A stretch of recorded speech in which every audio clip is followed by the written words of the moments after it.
Have you ever noticed that most of the unpleasant words start with the letter D? Delete emails, right? Destroy, divorce, death, disease, depression, disaster, Donald. But not today. Definitely not today, and not with diversity. I am a member of the Governor Outreach Committee, and we meet quarterly to keep making a progress along the dimensions of diversity and inclusion.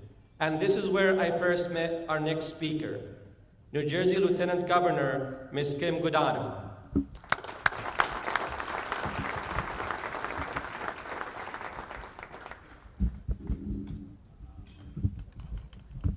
First, I want to recognize that the United States Attorney for the District of New Jersey has arrived.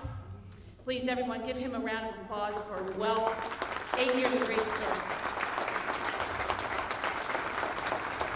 He has been a dear friend of mine for 26 years, and I hope to continue that record. To all of you on every level, local, county, state, federal, I want to say good morning and good afternoon, and thank you for inviting me here today.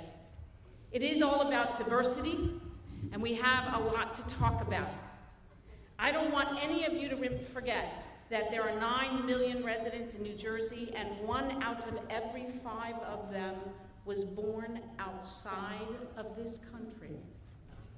Think about that again. 9 million residents, and 1 out of every 5 born outside of this country. 3.3 million are Muslims living in the United States, but here in New Jersey we have 2 to 3 times as many Muslim adults per capita than the national average. We have in the city of Paterson alone a population of 25,000, the second most of any town in the United States of America. We are diverse. I was once the sheriff in Monmouth County, and when they answered a 911 call, we had 180 different dialects that we could answer those phone calls in. A police officer who does a routine traffic stop has any number of 150 dialects that they can respond in. That's how diverse New Jersey is. We are doctors, we are lawyers, we are entrepreneurs, we are police officers, we are firefighters, volunteer and career.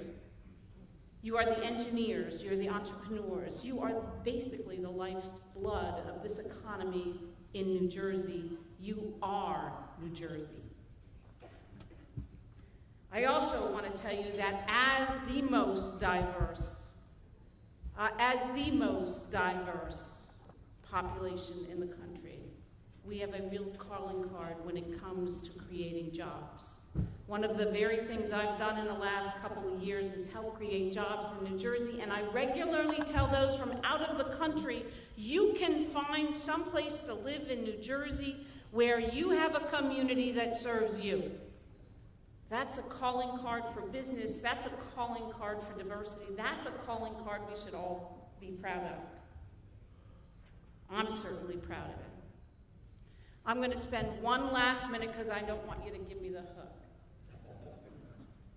telling you a story about a kid who was born and raised in New Jersey, who on Friday afternoon was in the middle of East by God Nowhere, Oklahoma, and he was getting his wings as a United States Air Force pilot. Now, I thought that was pretty cool because I was his mom. But I thought was even more interesting was one of his classmates. One of his classmates was not wearing a blue uniform as the United States Air Force. He was wearing a gray uniform. A gray uniform as a captain in the Iraqi army. For the last year, my son has been training with, living with, fighting with, succeeding with, and failing with a Muslim from Iraq. And Captain Abed and Second Lieutenant Guadagno, both together on Friday, earned the highest honor you can earn in the United States Air Force. They both earned the wings as a pilot in the United States Air Force. No greater way of talking to each other can ever be achieved than having a captain from Baghdad wear for the rest of his life the wings of the United States Air Force.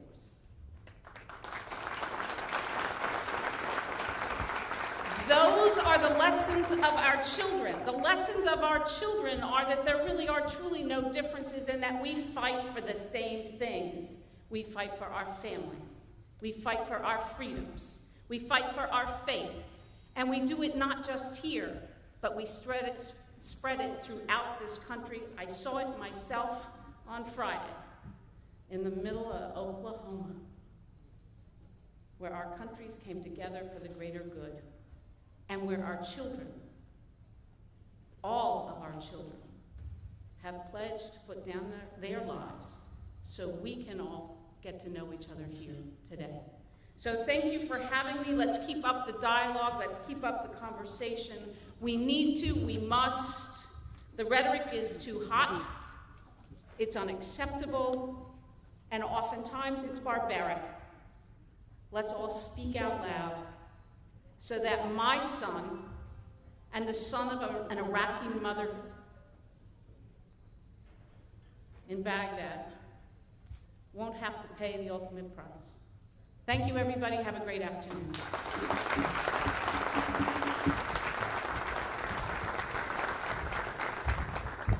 Thank you, Lieutenant Governor.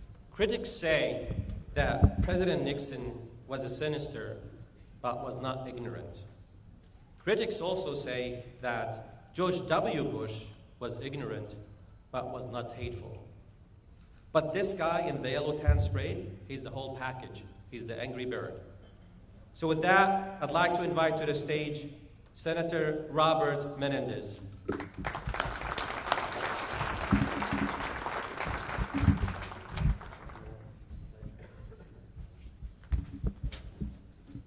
Ahlan, assalamu alaikum. It's my pleasure to be here with you once again in your annual luncheon.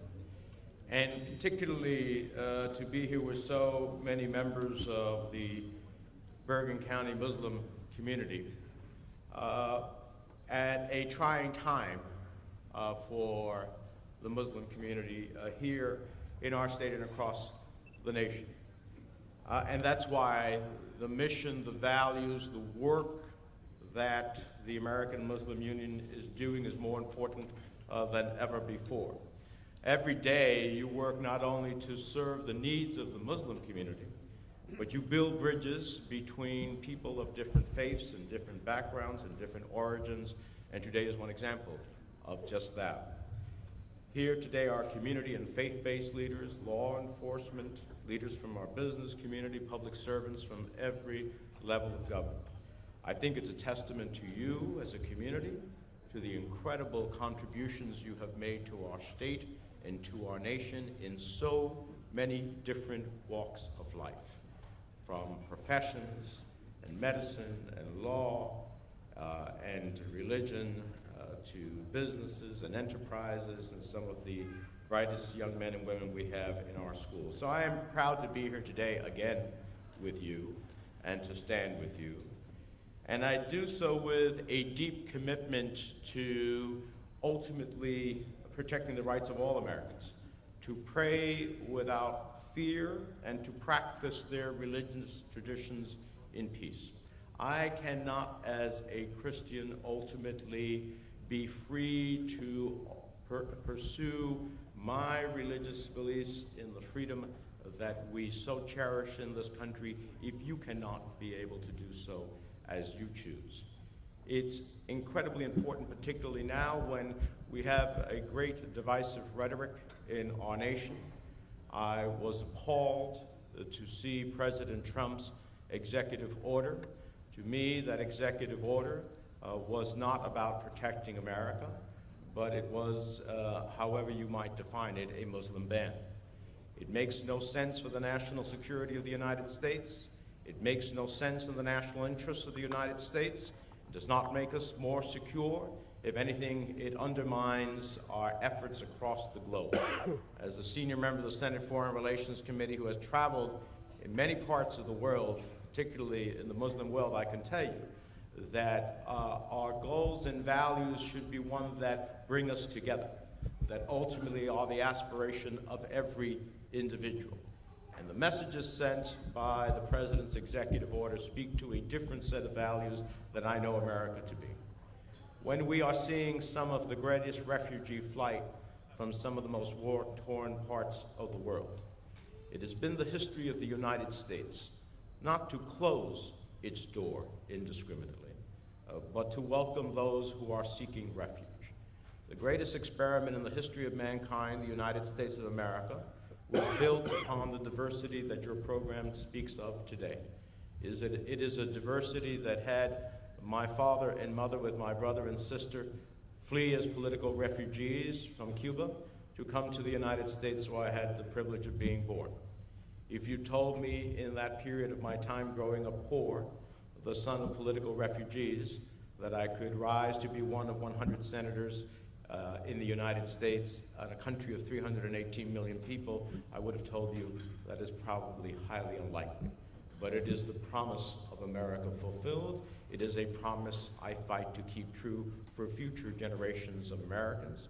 So whether you are a Sikh wearing a turban, a Hindu wearing a bindi, a Muslim wearing a hijab, a Christian wearing a cross, or a Jew wearing a yarmulke, at the end of the day, we are all in this together. We are stronger by the nature of that great enterprise which has come to be known as America. And the light of our collective humanity will shine out those in the darkness who hate. So I appreciate what you're doing. I will use every fiber of my power as a United States Senator, not only to have introduced legislation to repeal the last executive order, but to now do so with this executive order, because I don't believe it makes us safer. I think it undermines the very essence of our message across the globe. And I also do believe that instead of the back of the hand, we should be lighting the torch of Lady Liberty for the rest of the world. So thank you for what you do. Dino.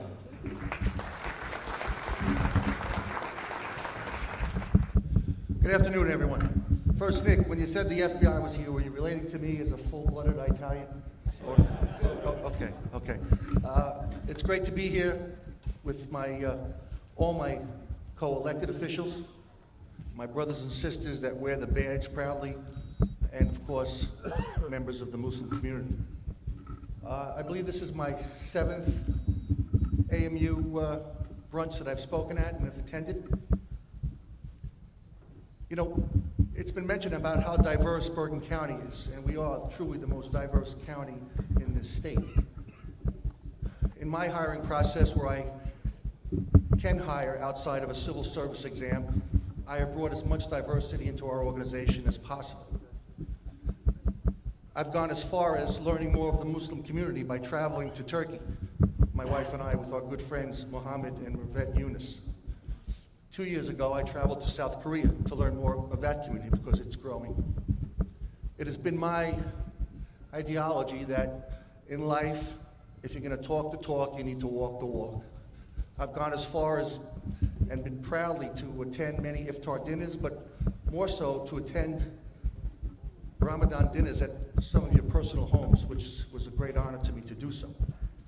I even went as far as fasting one time during Ramadan, which only one day, folks, because to be honest with you, someone who enjoys food, my goal is to increase it by a day each year and see how far I can go, but I have to credit the Muslim community for the sacrifice they make. And what inspired me is each year the prosecutor's office and the sheriff's office run a youth academy, and it's a 2-week class in the middle of the summer. And this one particular year, I don't think the temperature dropped below 90 degrees for any of those 2 weeks. And there was a young Muslim boy that was in that program. And everybody drinking water, eating their lunch, their breakfast, not a drop of water, but not a complaint from this young man. And it inspired me to try and say, let me see if I can fast. So he was really an inspiration to me. I'm going to end like I end each time I speak up here. And it's important that we remember that we are all God's children. So God bless everyone here, and thank you so much for having me. Assalamu alaikum. Thank you all for having me. I have to correct the Lieutenant Governor, which I don't like to do very much, and correct my friend for the introduction, because as I suspect many, if not all of you know, on Friday afternoon, the President asked me and all the remaining United States attorneys who had been appointed by President Obama to submit our resignations, effective just a few hours later on Friday night at midnight. The fact that my time as U.S. Attorney was coming to a close was not much of a surprise. Elections have consequences, and one of them is that the new president has the opportunity to appoint all 93 U.S. attorneys across the country. But still, the timing was pretty abrupt and shocking, unnecessary, and in my view, disrespectful, not so much to me, but to many of my colleagues around the country who are career Justice Department officials. My friend John Vaudry, the U.S. Attorney in Madison, Wisconsin, has served the United States Department of Justice for 38 consecutive years, and his assignment before he was the U.S. Attorney in Madison, Wisconsin, was as an advisor to the Iraqi government on how to establish democratic institutions under the rule of law. Thanked off in 9 hours. But I still thought it was important for me to come here to be with you today, not in an official capacity, because I am now, like many of you in this room, a private citizen. But I thought it was important because I wanted to talk to you for just a few minutes about what I think we've accomplished together over the last 7.5 years, and about where I see the path forward from today. And also, honestly, the reason I wanted to come is I'm afraid of Muhammad Yunus, and I decided that if I didn't come, and I don't have FBI protection anymore, and so, since the first settlers came to what we now call America, this land, this place, has been a beacon of freedom, tolerance, and opportunity. Like the senator, my grandparents came from Eastern Europe, and my father was the first in his family to go to college, and he ended up as the president of the school board, the president of the swim club, the president of the temple, and a professor at City College for 63 years before he died. We have welcomed people from every corner of the world, regardless of what they look like, even whether they pray at all. Since the 18th century, many of our leaders have embraced those ideals. In 1790, George Washington reassured the Jewish community of Newport, Rhode Island, that the United States gives to bigotry no sanction, to persecution no assistance. We saw it after 9/11, when President George Bush described the terrorists as traitors to their faith, trying in effect to hijack Islam itself, and he declared unequivocally the enemy of America is not our many Muslim friends. And we heard it again when President Obama visited a Baltimore mosque and reminded us that we can't be bystanders to bigotry, and that together we've got to show that America truly protects all faiths. Those ideals define the story and spirit of America, and it was why I was so proud to be someone who worked for and reported to Attorney General Eric Holder, Attorney General Loretta Lynch, and ultimately to President Barack Obama. But we all know that our country has never fully lived up to that promise and those founding ideals. And today, despite everything that we've accomplished, despite everything that the people in this room have done, despite everything that we have done in the Department of Justice for the last 8 years, too many people continue to suffer discrimination, harassment, and violence simply because of their religious beliefs. And we've done a lot to try to end that problem here in New Jersey. I know everyone in the room is familiar with the case we brought against the 3 guys from New Brunswick, members of the Aryan Terror Brigade, who on New Year's Eve of 2012 decided to go to Sayreville and beat the heck out of 3 guys who they thought were Muslim or Arab, but didn't really care. They just didn't look like them. And those 3 guys are in federal prison. We've addressed the recurring problems of towns in New Jersey blocking religious communities who want to build houses of worship. The most recent of those, of course, is our office's involvement in the litigation over whether the Islamic Society of Basking Ridge can build its mosque where it is legally entitled to do so. We have fought racial and religious discrimination in housing, education, and employment. The year before I became U.S. Attorney, my office logged, we keep track of our time, logged 50 hours on civil rights cases. Civil rights cases. Last year, we logged 5,000 hours on civil rights cases. But maybe in the end, the most constructive thing, the most valuable thing that we in law enforcement can do is show up as we have today, and as we have for every year that you have hosted this brunch. You know, and I know, that there are people all over New Jersey, all over the country who don't trust law enforcement. And as the Lieutenant Governor said, it's not hard to always understand why. There are 20% of the people in New Jersey who come from somewhere else, and some of them come from countries, many come from countries, where the police are not to be trusted. People can disappear in those countries without notice. People can be punished without warning. And it's not enough to say, and now we know for sure it is not enough to say, no matter how many times we say it, that it's different here, because it's not always different enough.